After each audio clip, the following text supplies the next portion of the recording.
ek gaan sommer so 'n kort videoetjie maak. So hier is die plekkie waar ons bly van hierdie kant af. Daar, een van daai kamers daar op die 3de verdieping. En dan oralste is daar seker tuinstoele om die swembad en dit is hierdie water is fantasties. Dit is heerlik as jy daar ingaan. Daar is my gunsteling plekkie.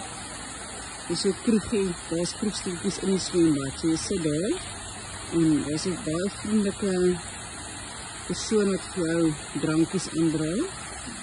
En ja. O ja, kyk net hier bring iemand vir my 2 handdoeke. Thank you. So ja, ek het jy teken dit uit by daai kroeg daar. Gaan bring hulle vir jou lekker skoon handdoeke. En dan gaan ek gou vir julle wys waar die spa is. Ons is nou vir 'n heerlike massage, R350 vir 'n uur massage. En dis regtig baie goeie kwaliteit.